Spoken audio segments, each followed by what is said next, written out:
Hello, Lola Baby from Belgium. Magandang umaga sa ating mga mahal na Pisces. Yan ha. Okay. Kumusta po sa inyo? Yan. Nagsasanay si Lola mag-record ha para pagka ako'y na ospital. Ay di, makakapag-record ako para kayo may marinig. Yan ha. Okay. It's about your forecast, kapalaran. Okay?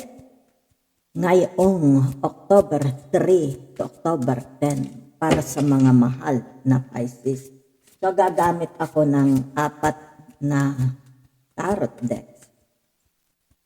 Yan. Salamat sa inyong subscribe, likes, comments. Mabuhay po kayo. Yan ha. Kung kayo bago sa aking channel, Cross Watchers, salamat po ng marami. Feel at home. Yan ha. So, ito po ay yung tinatawag na general reading, ha? Okay. This is not a one-on-one or personal. Yan, ha? Okay. So, sisimulan na natin, ha? Meron ditong tinatawag the Three of Swords with the energy of Libra. Okay? The Aquarius and the Gemini. Okay? Meron ditong Queen of Pentacles with the energy of Taurus, Virgo, and Capricorn, and the Magicians, okay? With the energy of the Gemini. Okay, yan. So, ano ito? Anong ibig sabihin nito? Ano itong energy na ito? Okay? So, meron ditong Three of Swords, okay? Ano ibig sabihin ng the Three of Swords? Okay. A relationship. It has something to do about your relationship. Nasasaktan for some of you. Masyadong masakit, di ba? Ano itong relationship na ito? Maaring ito'y tinatawag may kinalaman sa inyong work. May kinalaman sa inyong mga person. May kinalaman sa inyong mga kapatid sa day-to-day pamumuhay ninyo, sa mga friends, pwede din, di ba? So may kinalaman din ito about communication. Maaring dito may misunderstanding, di ba? Kung kaya dito, kaya lumabas ang The Magician. Yan ha? Okay, yan. Ano ibig sabihin ng The Magician? It's about change. Sana maalis. Ano itong tinik na nakatasak sa inyong dingding? Kung ito man yung tinatawag hindi pagkakaunawaan sa mga friends, sa mga kapatid, sa mga tiya, pinsan, neighbors, di ba? Or let's say sabihin na natin, a group of people maaring sa trabaho ninyo, di ba? Very, very disappointed ka, okay, sa tinatawag the outcome. Maaring ito yung pera kung saan ka nagtatrabaho, di ba? Yan. So, maaring dito yung tinatawag, hindi mo makasundo yung mga kasama mo sa trabaho, di ba? Bakit mayroong the Three of Swords? Yan ha? Kumbaga dito nasa gitna ang tinatawag na the Queen of Pentacles, di ba? Does it affect your mood? Okay? It affects, maaring dito, it really affects your moods, your happiness, di ba? Kumbaga dito yung tinatawag kaya lumabas ang Queen of Pentacles. Nai-stress ka.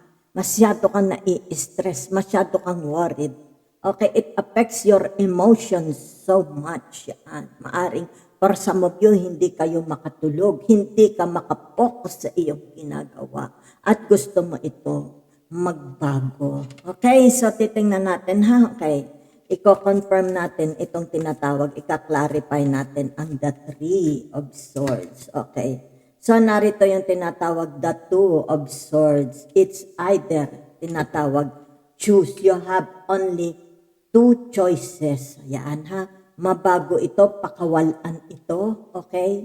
Tinatawag na mag-aggravate lalo ito. Yan. Kung ano itong tinatawag na the Three of Swords, yan. Okay? O, pagpapalaya. Yan ha. So, if it's about tinatawag your person, love, romance, ibig sabihin nito, you only have two choices para dito. Hindi ito ma-aggravate your emotions, your thoughts, okay? Kumbaga dito yung tinatawag, masyado akong naaapektuhan, hindi ako maka-function sa daily lives ko. Okay? Yan. So kung kaya dito merong pusa, okay? Meron ditong crows. Ibig sabihin napakaingay ng crows na ito. It's like tinatawag na ito'y nakakapag-dulot ng sakit sa ulo, yung kaingayan ng crows, di ba? Samantalang ang pusa is about peaceful. Yan ha. It's about quietness. It's about yung tinatawag na safety, di ba? Ibig sabihin nito, you will decide, you will go or you will stay. Yan ha, okay? Kung ano man yan, let's say trabaho, okay? Maaaring dito, you will go, you will resign, or you will continue working. Kahit na ang environment, surroundings, the attitude is very toxic. Yan, it's up to you, okay? Para dito yung tinatawag magkaroon ng kapayapaan, okay? So, tingnan natin ha. If it's about social media, let's say, ano yung nakikita mo sa social media? Maaaring tinatawag, araw-araw na, puro sama ng loob, okay? Ang nababasa ko, ang mga comments, ang mga reviews, very disappointing. Walang pagbabago, hindi tinatawag, wala akong views, wala akong subscribers, di ba? Yung mga attitude ng mga nag-comments, kumbaga, it's either you close, okay, yung tinatawag na i-close mo ang social media mo or magpapatuloy ka, okay? Kung kaya dito, the Three of Swords, hindi yan maaalis sa puso mo. Either, pakawalan mo ito. If it's a toxic relationship, love, romance, either, okay? Kung yung tinatawag na babalik pa ba yung aking mahal? Babalik pa ba yung asawa kong taksil? Diba? Naghihintay ako. Ibig sabihin yan, either you surrender, okay? You submit, tinatawag submission to God about your future. Diba? Or patuloy kang umaasa sa wala at patuloy kang nasasaktan. The Queen of Pentacles ay may kinalaman sa iyong tinatawag na emotions. Okay, yan. Kung ano ito, it's about your appearance. Ibig sabihin nito, magkakaroon ng success. If you're on a diet, nag-exercise, it's about your health, mag-i-improve. Diba? If it's about your money, magkakaroon ng tinatawag na foundation. Yan, tataba ang iyong bangko. Yan, ang iyong bank account. May magbibigay sa iyo. It's like tinatawag kung ikay nakaasa sa asawa mo. Ayan, ibig sabihin nito, yung tinatawag na gaganda ang iyong buhay. Okay? Oo. So, ano pa nakikita ko dito? About your bahay. Diba? Yan, maaring for some of you. Ano yung bahay mo? May katahimikan, may pagmamahalan. May pagkakasunduan, di ba? It's like tinatawag, very, very moisturized. Yan, ha? Walang kagutuman nararanasan. Walang kagutuman, walang tinatawag pagkauhaw. Yan. So, for some of you, maaring dito itinatawag nagpapasalamat sa Diyos sapagkat siya ay manganganak na. Okay? Maaring dito ay nagdadalang tao or yung tinatawag na itong kanyang ibe-birthing, yan ha, ay pupunta sa tinatawag sana, okay? Tinatawag you are praying, sana kung ano itong bine-birthing ko, magkaroon ng success, magkaroon ng magandang kita, okay? If it's about love relationships, sana, yan ha, hindi magbago ang aking minamahal. So sa tinatawag ng the Magician and the Seven of Wands, it's about you, okay? Protecting your territory, protecting your home, protecting your properties, protecting yourself dito sa mga taong very toxic. Yan ha, okay? It's like they are pointing their fingers towards you. Okay? Ibig sabihin nito, yung tinatawag na, kaya ito'y the Magician. Yan ha, ibig sabihin nito, you will not allow perpetrators, okay, toxic people, toxic neighbors, toxic family, di ba? Yan, na masira ang iyong araw, ang iyong mental thinking. Okay? Yan. Kumbaga dito ay maaring, for some of you nakikita ko, you will put a salt sa pintuan ninyo. Okay? Para dito, lahat ng negativity from outside hindi pumasok. Di ba? Yan it's about protecting your privacy.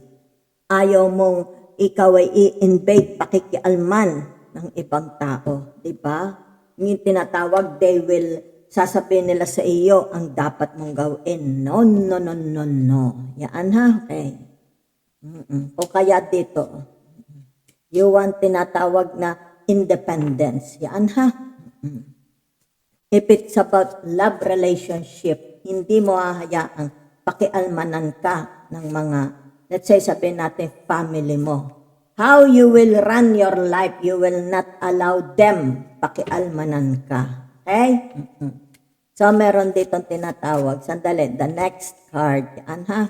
Pagkabagot, the Four of Cups, okay? With the energy of Cancer, Pisces, Scorpio.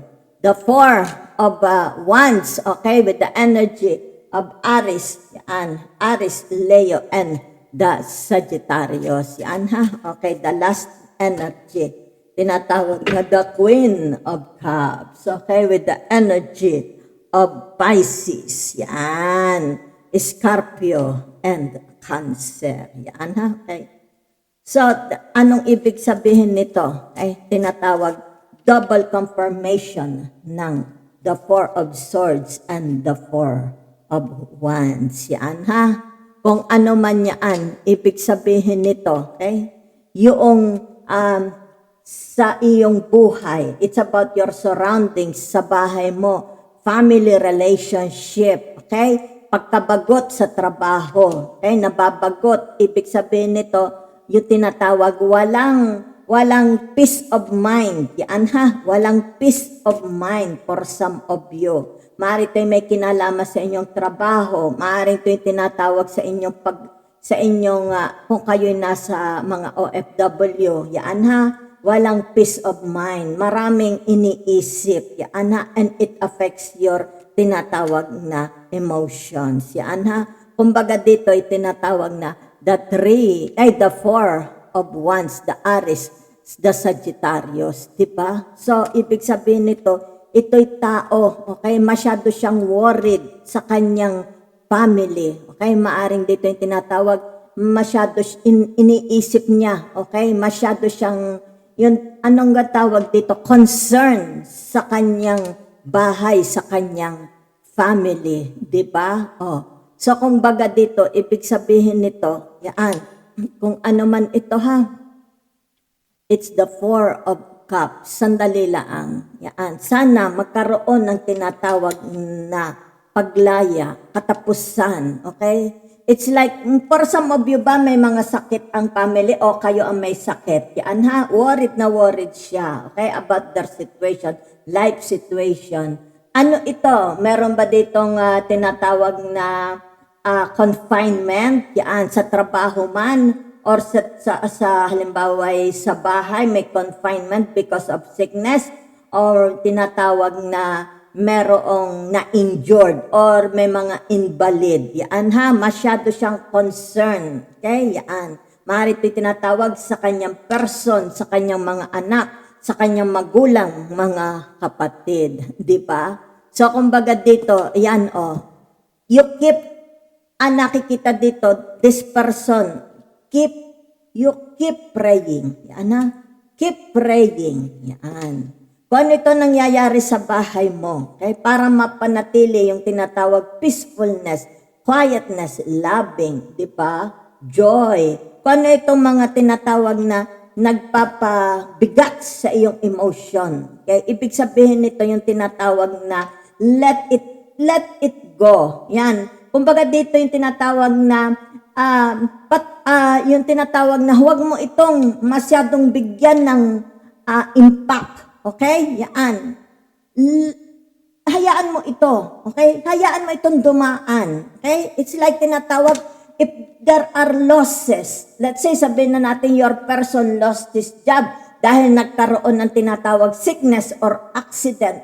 Kung ano man itong mga negativity na ito, okay, it's like confinement, it's like imprisonment, di ba? It's about your dreams. Ibig sabihin niyan, tinatawag na let it go, mabuhay ka, okay, sa ngayon. Enjoy mo ang, ibig sabihin nito, kung ano, okay, kung ano ito, ngayon, na nasa kalatag sa iyo, okay? Ito ang pagbuhusan mo ng pansin. Don't live on the past, okay? Alisin mo yung tinatawag mga galit mo, traumas mo, okay? Halimbawa dito ay mayroong brutality o yung tinatawag na violence, okay? Abusive, yan. Alisin mo, okay? Let it go dahil kumbaga dito it will affect your tinatawag na pang-araw-araw na buhay. You will not be happy. Make your life happy every day. Yan ha, kay mabuhay ka sa ngayon. Hindi sa nakalipas at hindi rin sa tinatawag na kinabukasan. Ngayon. Yan ha, yan. So kumbaga dito, it's like tinatawag na connect to God. Hayaan mo ang Diyos, yan, ang magbigay sa iyo ng grasya, di ba? Magtiwala ka lang sa Diyos mo and God will provide you. Yan ha, kung ano ito, yan, kung ano itong wala sa buhay mo, hayaan mo ang Diyos ang magbigay, mag-provide sa iyo. Don't think about tomorrow. Don't think about yesterday. Surrender today to God, okay? Everything surrender to God. Yan ha. It's about your presence. Yan. Okay, kung problema yan sa asawa, sa trabaho, sa mga tao, surrender it. Yan ha. Be at peace. Alisin ang tinatawag na the Three of Swords. Yan. Maging mapayapa. Okay? Don't let, huwag mong hayaang ang negativity ay maapektuhan. Okay? Magpabagal sa iyong tinatawag na buhay. Okay? Kumain ng masustansya. Mag-exercise. Yan. Ano ito? It's about tinatawag na positive. Yan ha? Palaging naka-smile kahit ikaw ay merong kalungkutan. Yan ha? Yan. Knight of Swords. Kung ano man ito, it's about kapag kabagot. Yan o. Ibig sabihin nito, bigyan mo ng action. Not yesterday, not for the future today. Ngayon, ay bukas na, ngayon, okay? Para magkaroon the Knight of Swords ng tinatawag na solusyon. Kung kayo may mga away, ano man yan, ibig sabihin nito, kung sa halimbawa sa trabaho, sa social media, ngayon, bigyan ng aksyon, harapin, tapusin, yan, tapusin, okay? Para dito magkaroon ng tinatawag peace of mind, peace of heart, yan ha? Para dito yung tinatawag, your happiness will continue. Kasi naaapektuhan ang inyong tinatawag pang araw-araw na buhay. Okay? You have to decide, di ba? You only have two choices. Mag-decide ka, let it go or yung tinatawag na you stay. Pupuntahan mo, yan, o kaya may travel. Pupuntahan mo para matapos na or yung tinatawag na patuloy ka pa rin. Di ba? Sa kalungkutan. Kumbaga dito ay hindi masosolve ang problema. Diba? Oh. So ano ito? Sandali ha? Yan. Kailangan bigyan ng aksyon para maalis ito sa sistema. Yan ha? Let it go. Yan. Alisin sa sistema. It's about your Four of Wands. Yan. Okay? Sa tinatawag Four of Pentacles. Yan. Whatever is this, it's about your ambitions. Yan. Ibig sabihin nito, you will be recognized. There is a promotion. Okay? Kung kaya dito may celebration, there will be a promotion. Kung ano itong nararanasan yung kasalatan, pera man ito, love relationship man ito, relationship sa ibang tao, it's about your work. Diba? Maybe yung tinatawag relationship mo sa mga kasamahan mo, it's about your tinatawag na ano yan? Ibig sabihin, panunungkulan mo, your duty. Okay? Ibig sabihin niyan, magkakaroon ng tinatawag na recognition. Yan ha? Mare-recognize. Maybe ito tinatawag magkakaroon dagdag sa inyong trabaho. Okay? It's about your, loyalty. Diba? O ano yan? Pagsisilbisyo, the 9 of cups. Diba? O ano itong the 9 of cups na ito? Yan. Tinatawag your dreams, making your dreams come true. Yan sa tinatawag na the Gemini. Ibig sabihin nito, stop dreaming, stop fantasizing, stop yung tinatawag dissolution, whatever. Take it into action. Gawin mo na ito kung ano itong dinidesire ng iyong puso. Okay? Ibig sabihin nito yung tinatawag para, para sa tinatawag na tagumpay, victory, happiness. Kung ano itong ginagawa mo. Yan ha? If it's, sabihin na natin, social media, di ba? Continue. Yan ha? Ibig sabihin nito sa tinatawag the 9 of cups. Yan. Hanapin mo. Okay? Yung tinatawag paano mo ma-improvein mo. Okay? Relationship mo sa mga tao, sa mga kaaway mo, if there is misunderstanding, kung may mga away, improve it. Yan, it's about your relationship, it's about your work, performance, di ba? Responsibilities, yan. Kung kaya dito nakikita, you will be rewarded. You will be rewarded. Yan ha, kumbaga dito ay magkakaroon ng attraction, paghanga, di ba? Yan, Big sabihin nito, more friends, more people coming dadating sa buhay nyo, pagkakitaan, viewers. Ibig sabihin nito, kung ang inyong social media is very toxic, okay? Fine. Ibig sabihin nito, it's either, okay? Yung tinatawag na ilalet go mo na ito, i-close mo ito, or yung tinatawag na i-improvein mo, okay? You put it into action. Yan, para ito'y magkaroon ng improvement. Or either, tinatawag na magsisimula ka ng iyong, let's say, hindi ako successful dito sa aking social media. Lilipat ako. Hindi successful yung aking pagpopost ng cooking. Gagawa ako ng iba, something else. And ito yung tinatawag, okay? Live by day, okay? Don't live for the future, for tomorrow. Don't live for wag mong intindihin, wag mong isipin about your future. And wag mong isipin about your past, di ba?